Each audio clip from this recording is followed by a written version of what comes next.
നമ്മൾ പിന്നെ നമ്മളുടെ വിശ്വാസധാരകൾ പരിശോധിച്ചാൽ അല്ലെങ്കിൽ മലബാറിൻ്റെ ഇന്ത്യയുടെ വിപ്ലവ ചരിത്രങ്ങൾ പരിശോധിച്ചാൽ വിപ്ലവം ഉണ്ടാക്കിയ മനുഷ്യരുണ്ട്. ഇപ്പോൾ മുഹമ്മദ് അലി ജൗഹറിനെ പറയാം. ബർമിഹാം കൊട്ടാരത്തിൽ പോയിട്ട് മുസ്ലിം സമുദായത്തിന് വേണ്ടി അത്രമേൽ മുസ്ലിം സമുദായത്തിന് എന്നതിനപ്പുറത്ത് ഇന്ത്യ രാജ്യത്തിന് വേണ്ടി അത്ര ധീരമായി സംസാരിച്ച മറ്റൊരാളെ ചരിത്രത്തിൽ കാണാൻ കഴിയില്ല, ഒരിക്കലും കഴിയില്ല. ഇപ്പം നമ്മുടെ മലബാറിലേക്ക് സാമൂതിരിയുടെ കഥകൾ വന്നാൽ കുഞ്ഞാലി മരക്കാർമാരെ പോലെ മരിക്കുമെന്ന് ഉറപ്പുള്ള സ്ഥലത്തേക്ക് പോകാൻ ധൈര്യം കാണിച്ച മനുഷ്യരെ ശരിക്കും മലബാറിലെ മാപ്പിള പോരാളികൾ, പാലിയം കുന്നത്തിനെ പോലെയുള്ള ആളുകൾ. ആ മനുഷ്യർക്കൊക്കെ അവരുടെയൊക്കെ ധൈര്യത്തിന്റെ പുറകെ പോയി. ഞാൻ മുഹമ്മദ് അലി ജൗഹറിനെ വായിച്ച സമയത്ത് അദ്ദേഹം തന്നെ അദ്ദേഹത്തിന്റെ കഥ പറഞ്ഞു, ഞാൻ എല്ലാ ദിവസവും മദീനയിലേക്ക് സലാത്തിന്റെ പെട്ടികൾ അയക്കുമായിരുന്നു. കുഞ്ഞാലി മരക്കാർമാരെ കുറിച്ച് പറയുന്ന സമയത്ത് അവർ ആത്മീയമായി അത്ര കരുത്തുള്ള തരീക്കത്തുള്ള ആളുകളായിരുന്നു. കുന്നത്തെ കുഞ്ഞഹമ്മദ് ഹാജിയെ പോലുള്ള ആളുകളൊക്കെ അങ്ങനെ ഒരു വിശ്വാസധാരയിൽ ആത്മീയമായി കരുത്തുള്ളവരായിരുന്നു. ഇപ്പൊ മുസ്ലിം സമുദായം നേരിടുന്ന ഏറ്റവും വലിയ ഒരു ഫാസിസ്റ്റ് വിരുദ്ധ പോരാട്ടമുണ്ട്. അല്ലെങ്കിൽ ആഗോളതലത്തിൽ ചിന്തിച്ചാൽ മുസ്ലിം സമുദായം ഒരു പ്രതിസന്ധി നേരിടുന്നുണ്ട്. പക്ഷെ ഈ പ്രതിസന്ധിനെ അതിജീവിക്കാൻ ഈ ആത്മീയമായി കരുത്തില്ലാത്ത ഈ തലമുറയ്ക്ക് എങ്ങനെ സാധിക്കുമെന്ന് ആശങ്ക തോന്നിയിട്ടുണ്ടോ ഉസ്താനി? ഒന്നാമതായി ഞാൻ പറയട്ടെ, ആശങ്ക എന്നല്ല, എനിക്കൊരു ഉറപ്പുണ്ട്. എന്താ ഉറപ്പ്? ഒരിക്കലും നിലവിലുള്ള മുസ്ലിങ്ങൾക്ക് നിലവിലുള്ള പ്രശ്നങ്ങളെ പരിഹരിക്കാനോ അതിനെ അതിജയിക്കാനോ ഒരിക്കലും കഴിയില്ല. ഇമ്പോസിബിൾ. എന്തുകൊണ്ട്? ആ ആത്മീയ ഊർജം മുസ്ലിം പണ്ഡിതന്മാർക്ക് വരെ വലിയൊരു ശതമാനത്തിനും നഷ്ടപ്പെട്ടു. ഉള്ളവരാകട്ടെ സമൂഹത്തിന് മുന്നിലേക്കില്ലതാനും അത്തരം ആളുകളെ സൊസൈറ്റിയോട് സ്വീകരിക്കൂ. ഈ സമരത്തിൽ, അതായത് ഉദാഹരണം മുഹമ്മദ് അലി ജൗഹർ നടത്തിയ ആ ഒരു ധീരം, അതൊരു ധീരത, അത് മുഹമ്മദിയത്താണ്. ആ മുഹമ്മദിയത്ത് ഒരു ഊർജാണ്. അതിന് വ്യക്തി താല്പര്യങ്ങളില്ല, സൊസൈറ്റി താല്പര്യവും ഇല്ല, ഒരു താല്പര്യവും ഇല്ല. ഒരു സമൂഹത്തിന് വിപ്ലവത്തിൽ വിജയിക്കണമെങ്കിൽ അവർക്ക് താല്പര്യങ്ങൾ ഉണ്ടാകാൻ പാടില്ല. താല്പര്യങ്ങൾ ഉണ്ടായി പോയാൽ പരാജയപ്പെടും. എവിടെയും വിപ്ലവങ്ങൾ എന്ന് പറഞ്ഞാൽ നേരിന്റെ ഒരു ആന്തോളന, നേര് സമൂഹത്തിൽ അങ്ങനെ ജ്വലിച്ചു നിൽക്കുമ്പോൾ അതിനാൽ ഉണ്ടായിത്തീരുന്നതാണ് വിപ്ലവങ്ങൾ. അതിന് അടിസ്ഥാന ഊർജം എന്ന് പറഞ്ഞാൽ ഒരു സിമ്പൽ അവരെ മുന്നിൽ ഉണ്ടായിരിക്കണം. ആ സിമ്പലാണ് മുഹമ്മദിയത്ത്. അവരെ ഉള്ളിൽ കയറും. പിന്നെ അവർക്കത് തിന്മയെ നോക്കി നിൽക്കാൻ ഒരിക്കലും കഴിയില്ല, ഒരിക്കലും കഴിയില്ല. അവർക്ക് എന്ത് നഷ്ടപ്പെട്ടാൽ നഷ്ടം എന്നത് ഇല്ല. ഒരു തരം നിർഭയത്വം അവർക്ക് അതിൽ വരും. ഞാൻ നിങ്ങളോട് പറഞ്ഞല്ലോ, നിർഭയത്വം ഇല്ലാത്ത ഒരാൾക്ക് സൊസൈറ്റിയെ മാറ്റാൻ കഴിയില്ല. ഒരിക്കലും കഴിയില്ല. നഷ്ടപ്പെട്ടോട്ടെ. എന്താ നഷ്ടപ്പെട്ടാൽ? നഷ്ടമില്ല. നമുക്ക് ലാഭവും അല്ല, നഷ്ടമല്ല. അപ്പൊ ഞാന് ഒരു പുസ്തകം, നിങ്ങളെല്ലാവരും എന്നെ പ്രശംസിച്ചു, എനിക്കെന്താ ലാഭം? അതൊക്കെ ഞാൻ മണ്ണടിഞ്ഞു വന്ന് തീരുന്ന കാര്യങ്ങൾ. നിങ്ങളെല്ലാവരും എന്നെ വിമർശിച്ചു, എനിക്കെന്താ നഷ്ടം? ഒന്നുമില്ല. അതേ സമയത്ത് അവന് ഇതിനപ്പുറം ഒരു ലോകത്തെ വിശ്വസിക്കുക. ആ വിശ്വസിക്കുക എന്ന് പറഞ്ഞാൽ അതിനൊരു ആധാരത്തെ അവൻ മുന്നിൽ നിർത്തുക. ആ ആധാരമാണ് മുഹമ്മദ് നബി. അപ്പൊ കുഞ്ഞാലി മരക്കാന്മാർ, അവസാനത്തെ കുഞ്ഞാലി നാലാമനെ കൊല്ലാനുള്ള ഉപകരണം കുഞ്ഞാലി നാലാമന്റെ മുന്നിൽ വെച്ച് ഉണ്ടാക്കിയിട്ട് ബ്രിട്ടീഷുകാർ വന്ന് ഓരോ ദിവസം ചോദിക്കുക, ഈ ഉപകരണം ഉണ്ടാക്കുന്നത് നിങ്ങളെ വധിക്കാൻ വേണ്ടിയാണ്. അപ്പൊ അദ്ദേഹത്തിന് മനസ്സ് മാറ്റാനാണ് ഉണ്ടാക്കുന്നത്, അതിനെ മൂർച്ചപ്പെടുത്തുന്നത്. എന്നെ കൊല്ലാനാണ് ഇത് ഉണ്ടാക്കുന്നത്. അയാളെ മാനസികമായി മാറ്റുക, ദുർബലപ്പെടുത്തുക, അത് അവരുടെ ലക്ഷ്യം. അയാൾ മാറിയില്ല. എന്തുകൊണ്ട്? അയാൾ ഒരു മുഹമ്മദിയ സരണിയിൽ, അയാൾ ഖാദിരി ത്വരീഖത്തുകാരനാണ്. ത്വരീഖത്തായതുകൊണ്ട് കാര്യമില്ല, അതിന്റെ അടിത്തറയിലേക്ക് പോകണം. ആ അടിത്തറയാണ് മുഹമ്മദിയത്ത്. ആ വിശ്വാസധാര നൽകിയ ഊർജം അതില്ല. അപ്പൊ ഞാനൊരു കാര്യം പറയാം. ഇപ്പോൾ ഫലസ്തീനി കുട്ടികൾക്ക് വേണ്ടി നമ്മുടെ യൂറോപ്പിൽ ചെയ്ത വളരെ നിർഭയമായ ചില മൊമെന്റുകൾ എന്തുകൊണ്ട് അറബ് രാജ്യങ്ങളുണ്ടായില്ല? എന്തുകൊണ്ടുണ്ടായില്ല? ഒരു 5 വക്ത് നിസ്കരിക്കണില്ലേ? ഈ നിസ്കാരങ്ങളൊക്കെ സമരങ്ങളും വിപ്ലവങ്ങളുടെ അത്ര പോലെ മുദ്രാവാക്യം പോലും ഉണ്ടായില്ല. എന്തുകൊണ്ട്? എന്താണെങ്കിലും യൂറോപ്പിൽ ഒരു നിർഭയത്വമുണ്ട്. അത് തിന്മക്കും നന്മക്കും ഉപയോഗപ്പെടുത്തിയാലും എന്തിനുപയോഗപ്പെടുത്തിയാലും യൂറോപ്പിലേക്ക് അവർ കഴിയും. അവർക്ക് വിധേയത്വം ആരോടും ഇല്ല. ആ വിധേയത്വം ആരോടും ഇല്ലാത്തത് കൊണ്ടാണ് അവർക്ക് വളരെ കൃത്യമായി കനേഡിയൻ പ്രധാനമന്ത്രി എന്താ പറഞ്ഞത്? ബെഞ്ചമിൻ നെതന്യാഹു എന്റെ രാജ്യത്ത് വന്നാൽ ഉടനെ ഞാൻ അറസ്റ്റ് ചെയ്യും. ഇതെന്താ ഒരു മുസ്ലിം രാജ്യത്ത് പറയാത്തത്? എന്നല്ല, പലസ്തീന്റെ ഫ്ലാഗ് ഹറമിൽ ഉയർത്തിയതിന്റെ പേരിൽ പോലീസ് അറസ്റ്റ് ചെയ്തു എന്ന് കത്തി നിൽക്കുന്ന സമയത്ത്. എന്തുകൊണ്ട്? നിങ്ങൾ ആദ്യം ഒരു കാര്യം സമ്മതിക്കണം, മുസ്ലിം ലോകം തകർന്നു പോയിട്ടുണ്ട്. മുസ്ലിം പണ്ഡിതന്മാർ നാട്യങ്ങൾ മാത്രമാണ്. അവരെത്ര വലിയ ഷെയ്ഖാണെങ്കിലും നാട്യങ്ങൾ മാത്രമാണ്. ഈ നാട്യങ്ങളിൽ നിന്നുകൊണ്ട് അവർക്ക് ഊർജം നഷ്ടപ്പെട്ടു പോയി. ആത്മീയമായ ഊർജം അവർക്ക് നഷ്ടപ്പെട്ടു പോയി. ഇതിനവർക്ക് തിരിച്ചു പിടിക്കാൻ അടുത്ത കാലത്ത് കഴിയേയില്ല. ഒരിക്കലും ഇമ്പോസിബിൾ, കഴിയാനില്ല. സമൂഹം തകർന്നു പോകും. 100%. നാട്യങ്ങൾ നടക്കും, വിപ്ലവം നടക്കൂല. നമ്മള് വിശ്വാസധാരകൾ അല്ലെങ്കിൽ ഇസ്ലാം സമുദായം ഏറ്റവും അനിവാര്യമായി ചേർന്ന് നിൽക്കൽ ഭിന്നിച്ചു പോകാതെ ഒന്നിച്ചു നിൽക്കൽ അനിവാര്യമായ സമയത്ത് ഏറ്റവും തീവ്രമായ ഭാഷയിൽ, ഏറ്റവും കടുത്ത ഭാഷയിൽ വഹാബി പ്രസ്ഥാനങ്ങളെ, സലഫി പ്രസ്ഥാനങ്ങളെ എതിർക്കുന്ന ഒരാളാണ് ഉസ്താദിന്റെ പ്രഭാഷണങ്ങളെ എത്തികൾ. എന്തുകൊണ്ടാണ് അവരും മുസ്ലിം നാമധാരികൾ എന്ന് വേണമെങ്കിൽ പറയാമല്ലോ, അങ്ങനെ ചേർന്ന് നിൽക്കേണ്ട സമയത്ത് പോലും അത്ര തീവ്രമായി അവരെ എതിർക്കാനുണ്ടാകുന്ന കാരണം എന്ത്? അത് നിങ്ങൾ ശരിക്കും മനസ്സിലാക്കണം. ഞാൻ കേവലം ഒരു മുസ്ലിം വിഭാഗത്തിൽ ചേർക്കപ്പെട്ട ഒരു കാഫറൊന്നുമല്ല, മുസ്ലിം തന്നെയാണ്. നമ്മൾ എതിർക്കുന്ന ശുദ്ധീകരണം അനിവാര്യമാണ്. ശുദ്ധീകരണം അവർക്കും വേണം. ശുദ്ധീകരണം നടന്നിട്ടില്ലെങ്കിൽ ഒരിക്കലും മുന്നോട്ട് പോകാൻ സൊസൈറ്റിക്ക് കഴിയില്ല. ഇതൊരു ആരോഗ്യവത്തായ സൊസൈറ്റി ആയി മാറാൻ ശുദ്ധീകരണം നടക്കണം. അപ്പൊ നിങ്ങൾക്ക് ഇവിടെ ഒരു എന്താ പറയാ മുറിവുണ്ടായി, ജലം, ചീഞ്ചലം, ഇതൊക്കെ ഇതിൽ നിറഞ്ഞു. നിങ്ങൾക്ക് ആരോഗ്യവാനാവണമെങ്കിൽ നിങ്ങൾ എന്തെങ്കിലും നല്ല പ്രോട്ടീൻ പൗഡർ കഴിക്കല്ല ആദ്യം വേണ്ടി. പ്രോട്ടീൻ പൗഡർ കഴിക്കുന്നതോടുകൂടെ എന്ത് ചെയ്യണം? ശുദ്ധീകരണം.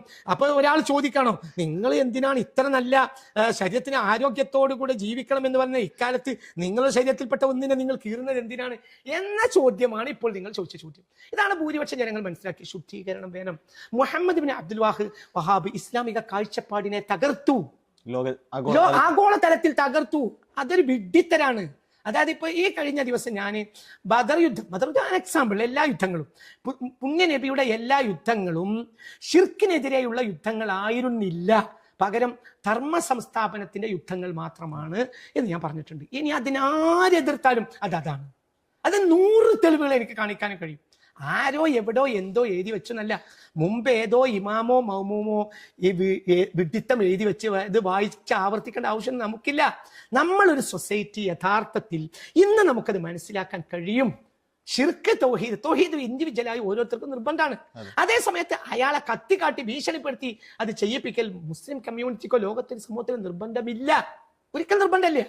അപ്പൊ എന്നതുപോലെ വിശ്വസിക്കുന്നവർക്ക് വിശ്വസിക്കാം, എന്നാൽ അയാൾക്ക് വിശ്വസിക്കൽ നിർബന്ധമാണ്. അയാളെ നിർബന്ധിപ്പിക്കൽ, കത്തി കാണിക്കൽ നമുക്ക് നിർബന്ധമില്ല. അതേസമയം ധർമ്മം അങ്ങനെയല്ല. അപ്പൊ നിങ്ങളൊരു ഹിന്ദു ആണ്, ഞാനൊരു മുസ്ലിമാണ്, an എക്സാമ്പിൾ അങ്ങനെ പറയാ എങ്കിൽ നിങ്ങൾ മുസ്ലിമായേ മതിയാകൂ. അവിടെ വാശി എടുത്തിട്ട് നിങ്ങളെ മുസ്ലിമാക്കൽ എനിക്ക് നിർബന്ധമില്ല. അതേ സമയത്ത് ഒരു മുസ്ലിം നിങ്ങളെ അടിക്കാൻ വന്നു, അകാരണമായി ദ്രോഹിക്കാണ്. അവിടെ എണീറ്റിട്ട് ഒരു ഹിന്ദു, അവന്റെ പേര് മാധവൻ എന്നാ, അടിക്കാൻ വന്നവന്റെ പേര് മുസ്ലിം ആയ മുഹമ്മദ് എന്നാ. അപ്പോൾ നീ ഒരു യഥാർത്ഥ മുസ്ലിം ആണെങ്കിൽ നീ എന്താ പറയാ? അടിക്കാൻ ഞാൻ നോക്കട്ടെ, എന്ത് അത് ധർമ്മാണ്? നിങ്ങൾ സ്വതന്ത്രമായി നിങ്ങൾ ഹിന്ദുയിസത്തിന് വേണ്ടി വാദിക്കാണ്, അല്ലെങ്കിൽ നിങ്ങൾ ഷിർക്കിന് വേണ്ടി വാദിക്കാണ്. അപ്പോൾ നിങ്ങൾ നിർഭയനായിരിക്കേണ്ടത് എന്റെ ഉത്തരവാദിത്തമാണ്. നിങ്ങൾ മുസ്ലിമാന്റെ ഉത്തരവാദിത്തമല്ല. നിങ്ങൾ സ്വാതന്ത്ര്യം സ്വതന്ത്രമായി ജനങ്ങൾ ജീവിക്കുന്നതിന് മക്ക ഖുറൈശ് എതിരായി. നിങ്ങൾ മുസ്ലിം ആവുന്ന മുസ്ലിം ആയിക്കോളൂ, ഞങ്ങൾ ഇങ്ങനെയാണ്, ഒരു പ്രശ്നവും ഉണ്ടാവില്ല, ഒരു യുദ്ധം ഉണ്ടാവില്ല. മുസ്ലിമായ ആളുകളെ എതിർക്കാൻ പോയ സമയത്താണ് യുദ്ധം. അത് എതിർക്കാൻ പറഞ്ഞാൽ ഒരു സത്യമാർഗത്തെ അവലംബിച്ച് മുന്നോട്ട് പോകാൻ സമ്മതിക്കൂല, അത് അധർമാണ്. ജെറൂസലേം ദേവാലയത്തിൽ പലിശക്ക് കൊടുത്തിരുന്നവരെ യേശു ക്രിസ്തു അടിച്ചു, ചാട്ടവാറിട്ട് അടിച്ചു. ഏതെങ്കിലും ഒരു ക്രിസ്ത്യാനി അല്ലാത്ത ഒരു ജൂതനായി എന്നതിന്റെ പേരിൽ യേശു ക്രിസ്തു എവിടെ അടിച്ച്? മറ്റു ചരിത്രം കാണിക്കാൻ കഴിയില്ല. യേശു ക്രിസ്തു അടിച്ചിട്ടുണ്ട്. ആരെ? പലിശക്കാരെ അടിച്ചു. എന്തിനാ അടിച്ചത്? അടിക്കും, സാധുക്കളെ കൊല്ലാണ് ഇവര്. അത് അധർമ്മാണ്. മറ്റേ ശിർക്ക് അത് അവന്റെ താല്പര്യമാണ്. പക്ഷെ തെറ്റല്ലേ? തെറ്റാണ്. അതേ സമയത്ത് അതിന്റെ പേരിൽ അവന്റെ വിശ്വാസ സ്വാതന്ത്ര്യമാണത്. ഇത് മനസ്സിലാക്കുന്നിടത്ത് പിഴവാണ്. ഇതാദ്യമായി തൗഹീദിന്റെ പേരിൽ നാട്ടുകാരെ ആദ്യമായി ആയുധം കൊണ്ട് ഇസ്ലാമിന്റെ മുഖം മാറ്റിയാൽ മുഹമ്മദ് അബ്ദുൽ വഹാബാണ്. അതുകൊണ്ട് ഞാൻ അത് തിരുത്താണ്. കേവലം മുസ്ലിയാക്കന്മാരെ പ്രശ്നമല്ല എന്റെ പ്രശ്നം ഇസ്ലാമിന്റെ സുന്ദരമായ മുഖത്തെ വികൃതമാക്കാൻ കാരണമായി അതിന്റെ ബൈ പ്രോഡക്റ്റ് ആണ് ISIS. മുഹമ്മദ് അബ്ദുൽ വഹാബിന്റെ വിശ്വാസധാരയുടെ ഏറ്റവും അടിസ്ഥാന ഗ്രന്ഥം കിതാബ് തൗഹീദാണ്. ISIS ഏതൊക്കെ നാടുകളിൽ കയറിയോ അവർ വിതരണം ചെയ്ത പുസ്തകം മുഹമ്മദ് അബ്ദുൽ വഹാബിന്റെ കിതാബ് തൗഹീദാണ്. ടെററിസം, ഇത് മനുഷ്യരാശിക്ക് മുഴുവൻ നാശം ഉണ്ടാക്കും. ടെററിസം ഇതാണ്. ഈ ടെററിസത്തിന് ഇസ്ലാം ഉയർത്തുന്ന ധാർമ്മിക സമരങ്ങൾക്ക് അല്ലെങ്കിൽ ധാർമ്മികതയ്ക്ക് വഹാബിസം പൂർണ്ണാർത്ഥത്തിൽ ലോകത്തെതിരാണ്. അതുകൊണ്ടാണ് ആത്യന്തികമായി ചിന്താപരമായ പാളിച്ചയാണ്, തെറ്റാണ്. അതുകൊണ്ടാണ് നമ്മൾ ഏറ്റവും തീവ്രമായി നമ്മൾക്കുള്ളിലുള്ള ശുദ്ധീകരണം. നന്നായി അവർക്ക് നന്നു, ഞാൻ അവരെ നന്നാവണം എന്റെ ആഗ്രഹം. നമ്മൾ ചരിത്രത്തിന്റെ പിന്നാമ്പുറങ്ങളിലുള്ള ഏറ്റവും ഗാഢമായ പഠനങ്ങളും അപ്രിയ സത്യങ്ങളും ഉസ്താദ് വളരെ നിർഭയത്വത്തോടു കൂടി വിളിച്ചു പറയുന്നുണ്ട്. ഈ സമൂഹം അതിനെ പല രൂപത്തിലെടുക്കുന്നു. സമൂഹത്തിൽ നിന്ന് കല്ലേറുകൾ ഏൽക്കേണ്ടി വരുന്നു, കുത്തുവാക്കുകൾ ഏൽക്കേണ്ടി വരുന്നു. ഉസ്താദിന് ഭയം തോന്നാറില്ലേ? ഇല്ല, ഒന്നും ഭയം തോന്നാറില്ല. ഭയം തോന്നാറില്ല. എന്തുകൊണ്ട്? ഡോക്ടർക്ക് ഭയം തോന്നാൽ ഓപ്പറേഷൻ പിഴക്കും, കൈവറക്കും. അത് രോഗിയുടെ മരണത്തിന് കാരണമാവും. രോഗി മരിക്കണമെങ്കിൽ, മരിക്കാതെ രോഗി ആരോഗ്യവാനായി തിരിച്ച് ജീവിക്കണമെങ്കിൽ അയാൾ ഡോക്ടർക്ക് ഭയമേ ഉണ്ടാകാൻ പാടില്ല. ഭയം ഉണ്ടായാൽ കൈവറക്കും. ഒരു 10, 25, 50 ഓപ്പറേഷൻ കണ്ടിട്ട് ഒരു എന്താ പറയാ സഹായിയായ ഡോക്ടറുടെ കയ്യിൽ യഥാർത്ഥ സർജൻ കത്തി കൊടുക്കുള്ളൂ. എന്നോട് ഇതുവരെ കണ്ട് അവനത് തയമ്പാവണം. അപ്പൊ എന്നതുപോലെ ഒരു ചിന്തകൻ എന്ന് പറയുന്ന ആൾ സൊസൈറ്റിയുടെ ഡോക്ടറാണ്. അനസ്തേഷ്യ കൊടുക്കുന്നത് സൊസൈറ്റിയെ ചികിത്സിക്കുന്ന ഡോക്ടറാണ്. വ്യക്തിയെ നമുക്ക് അനസ്തേഷ്യ കൊടുക്കാം, സൊസൈറ്റിയെ അനസ്തേഷ്യ കൊടുക്കാൻ മാർഗമില്ല. വ്യക്തി അനസ്തേഷ്യ കൊടുത്താൽ എന്താവും? സുഖമായിട്ട് ഡോക്ടർക്ക് കീറി മുറിക്ക, തുന്നിക്കെട്ട ഒന്നും ചെയ്യൂല, അവൻ അങ്ങനെ കിടന്നു തരും. അനസ്തേഷ്യ കൊടുത്തില്ലെങ്കിലോ ചവിട്ടും. ആദ്യത്തെ ചവിട്ട് ഡോക്ടറെ നാഭിക്കന്നെ കിട്ടും. അപ്പൊ ഞാൻ സൊസൈറ്റിയെ അനസ്തേഷ്യ കൊടുക്കാൻ വഴിയില്ലാത്തതുകൊണ്ട് നമുക്ക് ചവിട്ട് നാഭിക്ക് കിട്ടിക്കൊണ്ടേയിരിക്കും. നമ്മൾ വീണ്ടും ഓപ്പർ ചെയ്തുകൊണ്ട് മുന്നോട്ട് പോകും. ഞാൻ പറയുന്നിടത്ത് ജനങ്ങൾ എത്തും. നമ്മൾ കാലത്തിനപ്പുറത്ത് സഞ്ചരിക്കാണ്. വൈകിയാലും നമ്മുടെ വഴിയിലെത്തും, ഉറപ്പായിട്ടെത്തും, 100% എത്തിയിരിക്കും. രാഷ്ട്രീയ നേതൃത്വത്തിന് ഇപ്പൊ വർത്തമാന കാലത്തിന്റെ മലബാർ എടുത്താൽ, നാടെടുത്താൽ, രാഷ്ട്രീയ നേതൃത്വത്തിന്റെ ആത്മീയമായ അല്ലെങ്കിൽ സാമുദായിക രാഷ്ട്രീയത്തിന്റെ ആത്മീയമായ കരുത്തില്ലായ്മ, അതേപോലെ തന്നെ അപകടമാണ് ആത്മീയ നേതൃത്വത്തിന്റെ പ്രകടനപരത. ഇത് രണ്ടും ഈ സമൂഹത്തിന്, സമുദായത്തിന് ദൂരവ്യാപകമായ പ്രത്യാഘാതങ്ങൾ ഉണ്ടാക്കുമെന്ന് ഉസ്താദിന് തോന്നിയിട്ടുണ്ടോ? 100%. മുസ്ലിം സമുദായ കമ്മ്യൂണിറ്റി ലിബറലിസത്തിലേക്കും നിരീശ്വരവാദത്തിലേക്കും ലക്കും ലഗാനുമില്ലാത്ത ലൈഫിലേക്കും ഓടിക്കൊണ്ടേയിരിക്കും. അത് മനസ്സിലാക്കാൻ പോലും മതപണ്ഡിതന്മാർക്കോ രാഷ്ട്രീയ നേതൃത്വത്തിനോ നിലവിൽ കഴിവില്ല. അവർ സമ്മേളനത്തിന്റെ അക്ക ഒപ്പിക്കാൻ നടക്കുക. അതായത് 20 സമ്മേളനം, 30 സമ്മേളനം, 40 സമ്മേളനം, 50 സമ്മേളനം, 150 സമ്മേളനം, 200 സമ്മേളനം, ഇതൊക്കെയാണ്. ഇതൊന്നും സൊസൈറ്റിയിൽ ഒരു ഫലം ഉണ്ടാക്കില്ല. യൂത്ത് അതിൽ വരുന്നത് കൗതുകത്തിന് മാത്രമാണ്. കാണാനും വലിയ ഒരാൾക്കൂട്ടത്തിൽ അത്ര യൂത്തിനുള്ളൂ. യൂത്ത് ഇവരെ സ്വീകരിച്ചിട്ടേ ഫെസ്റ്റിവൽ ആയിട്ട്. പിന്നെ ഇവരുടെ പ്രകടന പരത നേരെ സോഷ്യൽ മീഡിയ എടുത്തു നോക്കിയാൽ ശരിക്കും മനസ്സിലാവുന്നുണ്ട്. യൂത്തിന് ഇവരെക്കാൾ ബോധമുണ്ട്, ഇവർക്ക് ബോധമില്ല. നിലവിലുള്ള പണ്ഡിത നേതാക്കൾക്ക്, ചെറിയ കുട്ടിക്ക് പോലും, നമ്മളുടെ നാട്ടിലൊരു ആൽഫ കിഡ്സിൽപ്പെട്ട അല്ലെങ്കിൽ 20s കിഡ്സിലുള്ള ആളുകൾ പോലും ഒരു ദിവസം 400 മുതൽ 800 വരെ അത്ര ഇൻഫർമേഷൻ ഓവർലോഡഡ് ആയ ഒരു സമൂഹത്തിന്റെ മുന്നിലാണ് ഈ പ്രകടന പരത കാണിക്കുക. പെട്ടെന്ന് ഇത് തിരിച്ചറിയുന്നുണ്ട്. ബുദ്ധിയും ഇല്ല. ഇപ്പൊ ഒരു പണ്ഡിതൻ, ഞാൻ ഇപ്പൊ ഈ അടുത്ത ദിവസം ഒരാളൊരു ക്ലിപ്പ് എനിക്ക് അയച്ചു. എന്താ, ഒരു പണ്ഡിതൻ, ഒരു തലയെ കെട്ടിയൊക്കെ ഉള്ള വലിയൊരു പണ്ഡിതൻ കാറിൽ നിന്ന് ഇറങ്ങി. അപ്പോൾ വേറൊരാൾ കൊണ്ടുവന്നിട്ട് ഒരു കൊട ചൂടിക്കൊടുത്തു. അയാൾ ഇങ്ങനെ സ്റ്റേജിലേക്ക് പോകുന്ന ഒരു പാട്ട് ഇങ്ങനെ കാണിക്കുക. ഇയാൾ ഈ കൊട ചൂടി കൊടുത്തിട്ട് സമൂഹത്തിന് എന്താ കാര്യം? ഇതൊക്കെയാണോ വിഷയം? എന്താണ് സൊസൈറ്റിയിൽ ചർച്ചയാക്കേണ്ടത് എന്നത് പോലും അറിയൂല. ആർക്കറിയില്ല? യൂത്തിന്, ഇവരെ കൂടെ നിൽക്കുന്ന യൂത്തിന് അറിയൂല. അതുകൊണ്ട് ഈ പണ്ഡിതന്മാരോട് ഉള്ളിനുള്ളിൽ എനിക്ക് വെറുപ്പും അറപ്പുമാണ്. അവരൊന്നും ഞാൻ ഇങ്ങോട്ട് ഇറക്കൂല. എന്നോട് ഈ പ്രകടന പരിത സൊസൈറ്റി നശിക്കാണ് എന്ന് പോലും ഇവർക്ക് മനസ്സിലാവണില്ല. അപ്പൊ ഞാൻ ഉദാഹരണം പറയാം. നമ്മുടെ മുസ്ലിം കമ്മ്യൂണിറ്റിയിൽ നിന്ന് 2 പെൺകുട്ടികൾ വിവാഹിതരായി. ലെസ്ബിയൻ വിവാഹം ആയല്ലോ. ഞാൻ അവരെ പേര് പറയുന്നില്ല. ഓക്കെ. ഇപ്പോൾ നമ്മുടെ നാട്ടിൽ ഒരു റിയാലിറ്റി ഷോ നടക്കുന്നുണ്ട്. അതിനെക്കുറിച്ച് ഞാൻ കാണുന്ന ആളല്ല, പക്ഷെ എന്നോട് കണ്ട അനവധി ആളുകൾ പറഞ്ഞു, ഇതിനെ സപ്പോർട്ട് ചെയ്തുകൊണ്ട് അതിന് വേണ്ട ലൈക്ക് കൊടുക്കുന്നതിൽ നമ്മുടെ യുവതികൾ, ആയിരക്കണക്കായ 10,000-കണക്കായ യുവതികൾ, മുസ്ലിം യുവതികൾ ഇന്ന് ആ പെൺകുട്ടികൾക്ക് സപ്പോർട്ട് ചെയ്യുന്നവരാണ്. ഒരുപാട് സപ്പോർട്ട് ചെയ്യുന്ന സമയത്ത് മറ്റു സമുദായത്തിൽപ്പെട്ട ആളുകൾ ശക്തമായി എതിർക്കുന്നു. ആരെ എതിർക്കുന്ന? മറ്റു സമുദായക്കാർ. എന്നിട്ട് നമ്മൾ കുറെ സമ്മേളനം നടത്തണം നമ്മളെ വിഷയം? ഇവരെ കുറെ തങ്ങന്മാരെയും മുസ്ലിയാക്കന്മാരെയും കൊട ചൂടി നടത്തലാണോ നമ്മളെ വിഷയം? അയ്യേ, ഇവരൊക്കെ കൂട്ടത്തിൽ പെട്ടുപോയല്ലോ. ബോധമില്ല. ഈ മുസ്ലിയാക്കന്മാരിൽ എത്ര മുന്തിയവർക്കും വിവരമില്ല, അന്തോ ഇല്ല. സൊസൈറ്റി എവിടെ എത്തിയെന്ന് ഈ മുസ്ലിയാക്കന്മാർക്ക് അന്തമില്ല. എന്റെ ബാധ്യത എന്താണ്? ഈ തങ്ങൾക്കും മുസ്ലിംക്കും അറിയൂല. എന്റെ പ്രശ്നം അവർക്കത് അറിയൂല എന്നുള്ളതാണ്. എനിക്കത് അറിയും. എനിക്ക് ഈ സൊസൈറ്റി അറിയും. ഈ സൊസൈറ്റിയിൽ ഇപ്പോൾ നമ്മൾ ചെയ്യേണ്ടത് സമ്മേളനങ്ങളല്ല, ഗ്രാസ് റൂട്ട് വർക്കാണ്. കാരണം യൂത്ത് മുഴുവനും ചേഞ്ച് ആവുകയാണ്. നിസ്കാരം നിർത്തി എന്ന് എന്നോട്, എന്റെ മോള് നിസ്കാരം നിർത്തി എന്ന് പറയും. 4 ആളെങ്കിലും ഒരു മാസത്തെ എന്നോട് പറയാറുണ്ട് എന്റെ മോള് നിസ്കാരം നിർത്തി. എന്തുകൊണ്ട്? അവർക്ക് നിസ്കാരത്തിൽ വിശ്വാസമല്ല, അവർക്ക് റബ്ബിൽ വിശ്വാസമല്ല, പേര് മുസ്ലിം തന്നെ. ഉസ്താദ് പറഞ്ഞു വന്നൊരു കാര്യം, യഥാർത്ഥത്തിൽ നിസ്കാരം നിർത്താൻ, അതേപോലെ തന്നെ ഇതിന്റെ യഥാർത്ഥത്തിലുള്ള ഒരു സന്തോഷമുള്ള വശങ്ങളെ കുറിച്ച് ആ തലമുറയെ ബോധവൽക്കരിക്കാത്തത് കൊണ്ടാണ് എനിക്ക് തോന്നിയിട്ടുണ്ട്.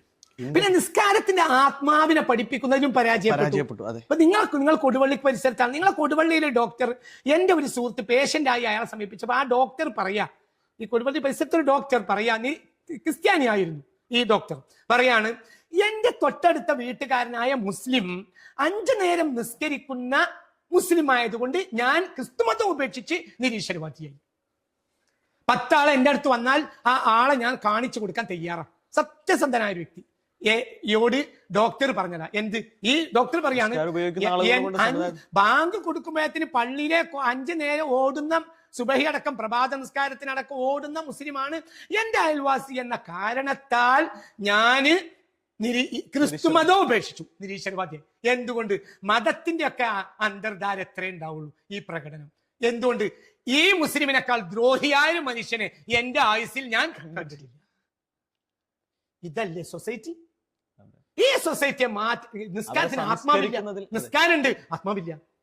പിന്നെ പണ്ഡിതന്മാർ പ്രകടന പരതയ്ക്ക് വേണ്ടി ഓടുക, പണം, പ്രകടനം, അല്ലാത്ത ലക്ഷ്യം സമൂഹത്തിന്റെ മുന്നിൽ കാണുന്ന പണ്ഡിതന്മാർക്ക് ഇല്ലാന്ന് ജനത്തിന് ബോധ്യായി. പണ്ഡിതന്മാർ അശേഷമില്ല എന്നല്ല, സൊസൈറ്റിയുടെ മുന്നിൽ പത്രം തുറന്നാൽ ആദ്യം കാണുന്ന മുസ്ലിയാർ, പത്രം കാണുന്ന തങ്ങള്. ഈ പത്രത്തിൽ കാണുന്ന മുസ്ലിയാർക്കും തങ്ങൾക്കും സൊസൈറ്റിയോട് ആത്മാർത്ഥമായ ഒരു പ്രതിബദ്ധത ഇല്ല എന്ന് പുതിയ യൂത്ത് മനസ്സിലാക്കി കഴിഞ്ഞു. കണ്ണാടിയായി നിൽക്കുന്ന അവർക്ക് അങ്ങനെ മനസ്സിലാവുന്നത്. ഇനി തിരിച്ച് പ്രസംഗിച്ചിട്ട് കാര്യമില്ല, ഇവരുടെ ജീവിതം കൊണ്ട് അവർ തിരുത്തണം. ലോകത്തെ ഏറ്റവും വലിയ മുട്ടാളന്മാർ ഒരു മനുഷ്യനെ കണ്ടപ്പോൾ നന്നായി ആളാണ് ലോകത്തെ ഏറ്റവും വലിയ മുട്ടാളന്മാർ കണ്ടപ്പോ നന്നായി, ആ മനുഷ്യൻ കണ്ട് നന്നായി, ആ മനുഷ്യനെ കാണാതെ വിമർശിച്ചു, കണ്ട് ഒരു ദിവസം ആ മനുഷ്യനെ കൂടെ വന്നപ്പോ പിന്നെ പോയിക്കോളൂ, പോയില്ല. എന്തുകൊണ്ട്? മനുഷ്യനൊരു സംവേദനക്ഷമത ഉണ്ട്. മനുഷ്യൻ നന്മയെ സ്വീകരിക്കും. ഏത് ചാൾസ് ഷോബ് രാജും നല്ല മനുഷ്യനെ ബഹുമാനിക്കും. ലോകത്തെ ഏറ്റവും വലിയ മുട്ടാളന്മാർ ലോകത്തെ ഏറ്റവും നല്ലവരായി. എന്തുകൊണ്ട്? അവർക്കിടയിൽ ഒരു മനുഷ്യൻ വന്നു, മുഹമ്മദ്. അതാ പാഠം. അവിടെ നമുക്ക് പേച്ച്. ഈ പണ്ഡിതന്മാർക്കും തങ്ങന്മാർക്കും നിലവിൽ പേച്ചു. അതിന്റെ പേരിലുള്ള കുരുത്തക്കേട് ഞാൻ വാങ്ങിക്കോളാം, നിങ്ങൾ എന്തിനു പേടിക്കണേ? കുരുത്തക്കേട് ഞാൻ വാങ്ങാം. പണ്ഡിതന്മാരെയും മുസ്ലിയാക്കന്മാരും തങ്ങന്മാരും വിമർശിച്ചു, അയാൾ കൂടെ കുരുത്തക്കേടല്ലേ, അക്കുരുത്തക്കേട് ഞാൻ വാങ്ങിക്കോളടോ.